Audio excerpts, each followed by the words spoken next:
Hello everyone, I am once again your host, Pivin, and I would like to welcome you once again to my scrapyard. Today, after a lot of downtime, I decided that it's probably high time to get my server back up and running, and I decided to use this opportunity to show you how to install VMware ESXi 7. Yeah, I know this is especially stupid because of, well, Broadcom buying out VMware and now all the pricing is garbage, but I guess as long as it works, then I can't exactly complain. But anyways, um, I definitely hope nothing goes wrong because I have inserted a SATA M.2 expansion card into the server, and I'm not actually sure if it's going to even be detected. Either way, I am going to use the ILO interface, or integrated lights out interface, to connect to my server so that I don't need to have yet another monitor and keyboard and mouse connected to here. As you can see, the locator light has already started blinking. We can ignore it, it doesn't exactly mean anything, but nah. Anyways, I'm going to use the image file and not download. I don't want to install Proxmox because as much as it's going to be much better, all I can say is that when I was trying to record this video with Proxmox instead of ESXi, Proxmox text and graphical installer was acting weird, to say the least. This also happened when I plugged in a mouse, keyboard, and monitor, and I don't exactly know why that this happened, but I guess I'm going to try installing it with ESXi and also pray that my server doesn't just, I mean the management machine, this little thing over here, I got it as a PC way as my main PC a long time ago, but it's irrelevant. Now I'm going to power on the server. Here we go.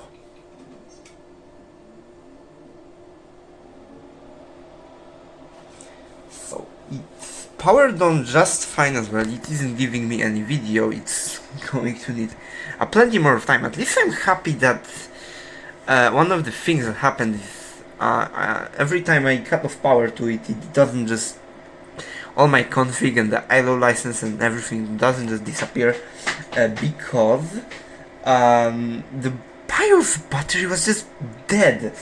I mean, I can understand it was on no power for a long time, and I bought it used. I kinda expected they would replace the BIOS battery, but nope. I guess I had to do it myself. A good thing I had one lying around, so at least I didn't need to go out to a store and buy one.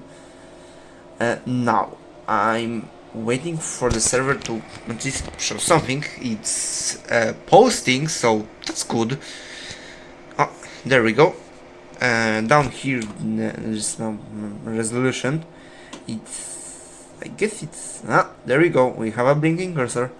Soon enough, it should show the sort of rather fancy, and there we go. We have the BIOS screen, or however they call it. It's making some weird noises, but I'm just going to let it cook.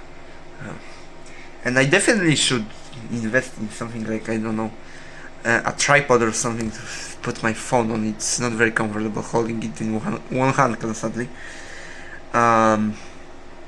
I have set it to static low power, so it doesn't draw too much power. This server is quite old, and in terms of sort of compute or power, these Xeon's X5 650s, they don't exactly give me much.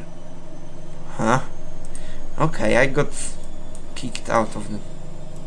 Hello? Is this working, or do I need to log back in? Well, this is awkward. Is it even showing anything? Well, I guess I'm just going to need to cut and log back in and see what happens. Ah, sweet Jesus, this is going fantastic. And just as I went to log back in, the server did a big beep beep, and now I'm in the boot menu, so the remote console at least didn't hang, so that's better. I want to boot from the CD-ROM drive, because that's what I have virtualized here. I have a... come on. 1? Oh, I needed to press the 1 key, not F1. Okay. So we have the boot menu, and let's see if it's going to act. Okay, this is definitely starting to look much better than Proxmox, because the installer isn't behaving weirdly. It's definitely going to take its time, so... I have a gigabit connection here, but it still might take some time to transport everything from one place to another. I can see the communication lights on the switch are blinking away, just doing their thing. I can also press this little button. Washing machine is causing reverse. I can press this little button to see in what mode are my switch ports running, and here I can see the speed. And what's this? I'm pretty sure. Oh, it's a gigabit switch, but the ILO port is 100 megabit. I guess I can't exactly do anything about that except just wait until the ESXi installer does its thing. It definitely picked up on the screen, on the speed, but considering how it's going to take some time. Also, I think I just realized I didn't set a special options during startup, so I may as well be better off just rebooting. Because I'm pretty sure it's going to throw an error about the fact that my server's processor is unsupported, because ESXi 7.0 dropped support for Westmere and Westmere EP processors. So I can't exactly put it on here, but if I just type in a special little command at the boot menu, I can just reset it. I'm going to reset it, and I am going to check back in once I figure out what the command was again, because, well, that was definitely a long time before I did anything related to ESX, so see you in a moment, I guess. So in the meantime, while my server is booting, it's nearly done posting, I was installing Office Enterprise on here. I've got plans about it, but that's for a later video, I guess, if I ever get around to doing it, that is. So it stopped again. Any moment now. Maybe it's camera shy or something. No, I'm kidding. Unless no, that would be funny. There's a little key, so wrench. Oh, there we go. It's done. Now I press 1, and we should see the ESXi boot menu. Now I need to press Shift O once I see the loading operating system here. Just Shift O to edit boot options, and first I'm going to allow legacy CPUs.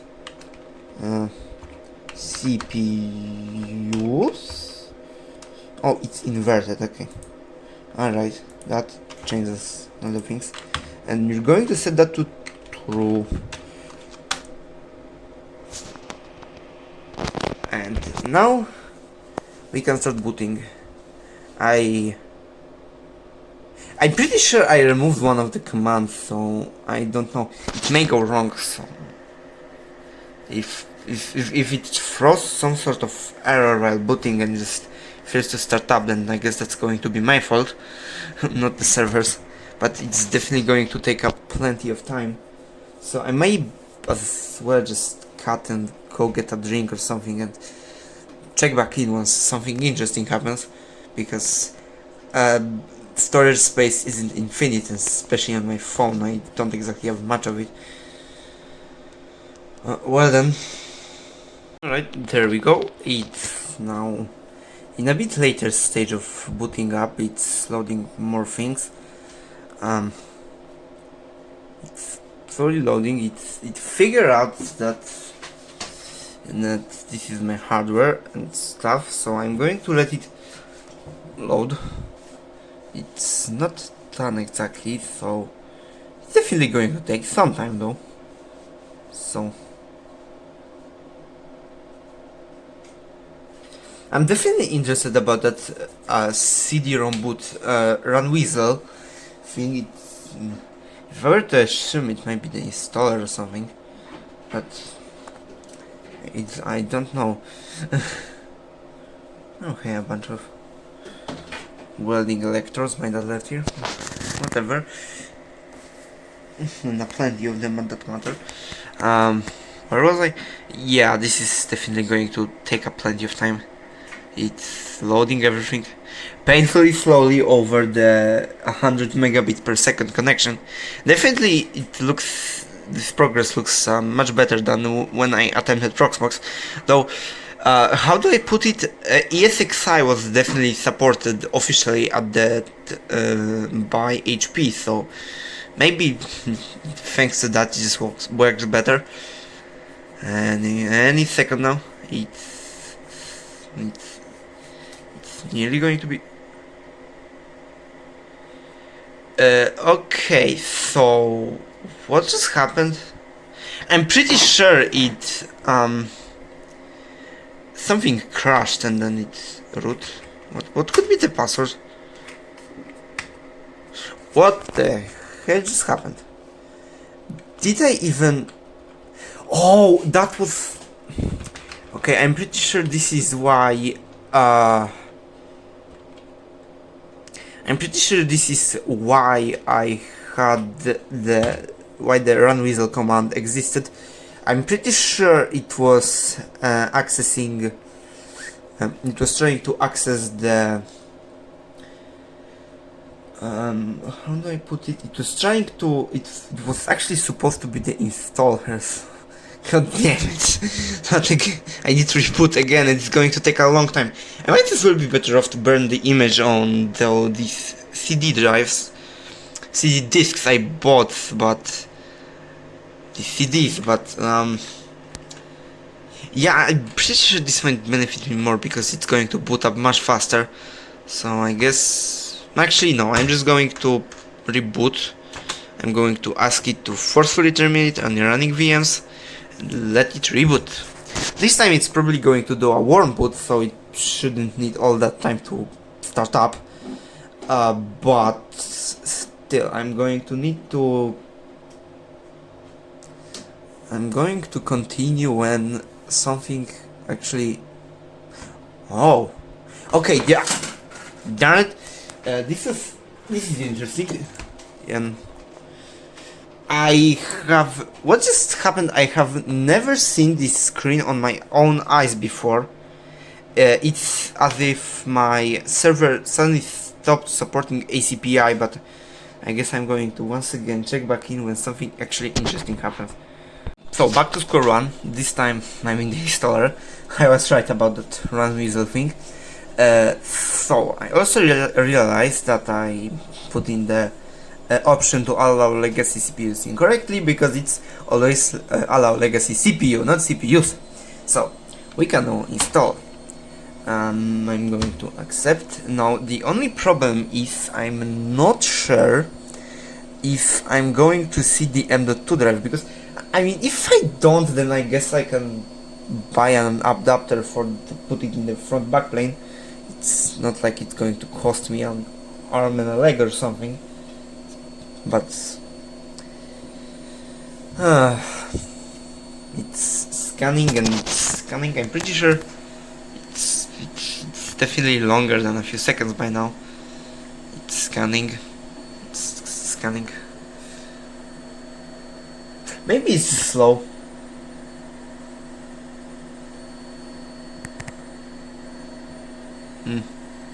Well, that's going to take a long while, I think.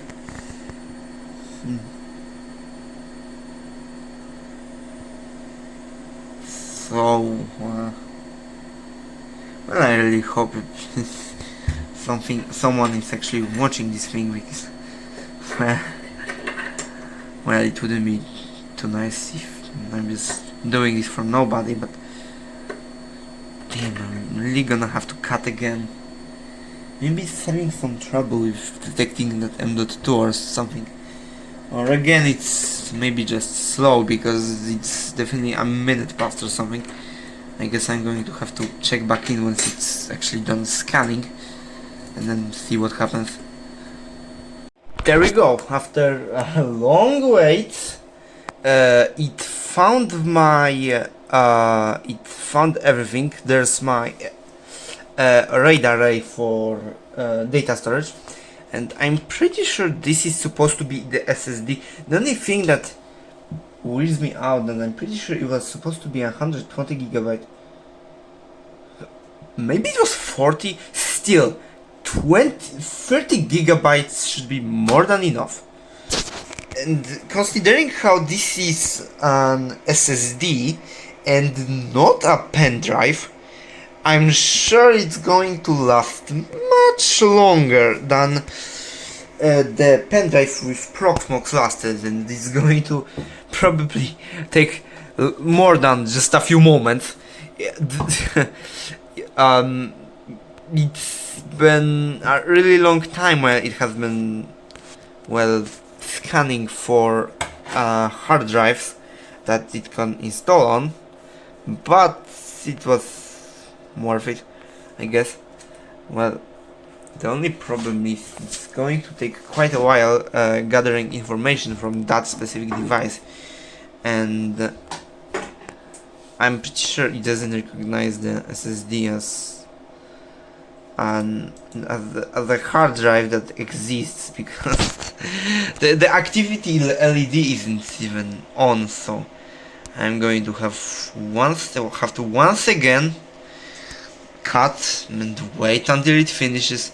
This is really a long process on my side here. If some circumstances, like the way the server booted, or just general hard drive it's going to be installed on, it's definitely going to take a much shorter time, but well, I guess that's my problem, not yours.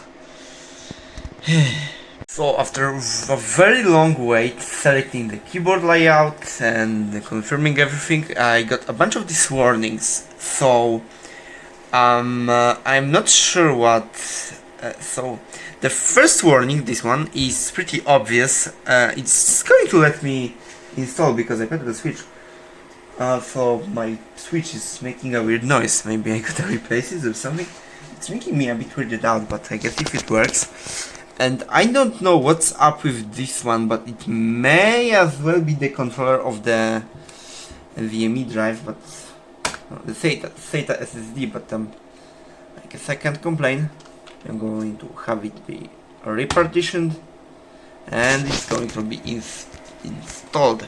It's definitely going to take a long time, so I'm going to once again check back in once it's done, because I'm not going to sit around here until it's fully complete.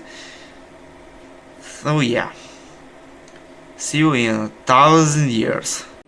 Well, after waiting for nearly, man, that could have been like an entire hour, it's supposed to have been installed, so I'm just going to reboot and prepare to remove the image file, so that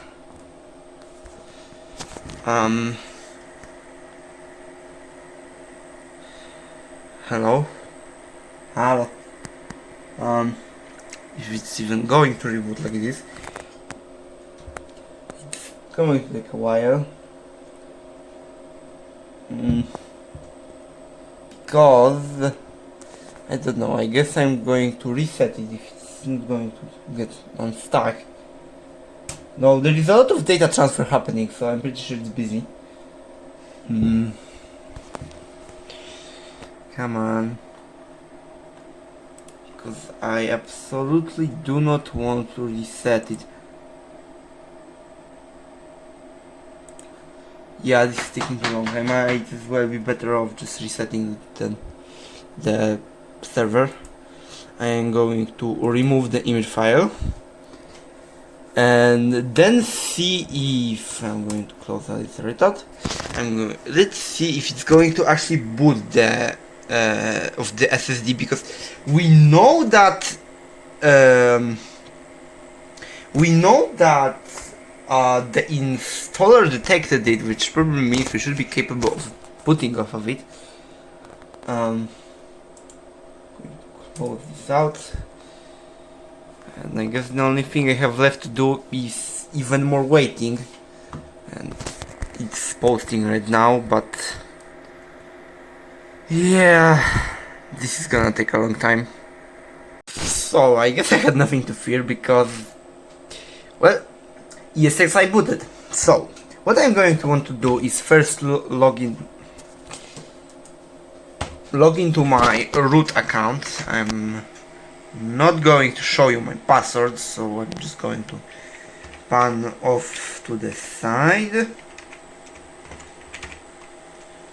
Alright, and now that I have logged in, there's quite a few things we can do here. I'm going to first configure my management network. I am going to set a static address, and I'm going to set a static address, set it to my network's normal IP address once I get everything. This is going to be only temporary anyways, because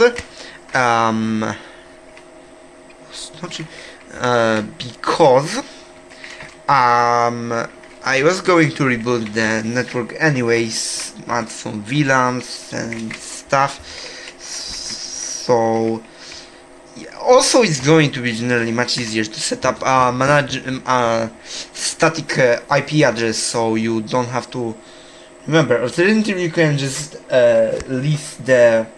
reserve the specific IP address you want for your server. No, I don't worry about this. I'm going to also disable IP version 6 because I don't need it. I'm going to enter. I'm going to set the following. For now, I'm going to suffix it. I don't think I need any of that right now. IPv6 has been enabled or disabled. Yes, it's going to have to reboot though, so that's about some very basic configurations. An additional recommendation is to enable access over SSH in order to perform tasks like updating and stuff, but in terms of installation, I guess this is all. I really made this video on a whim and didn't exactly have anything good really planned. So, well, I guess thank you for watching and goodbye.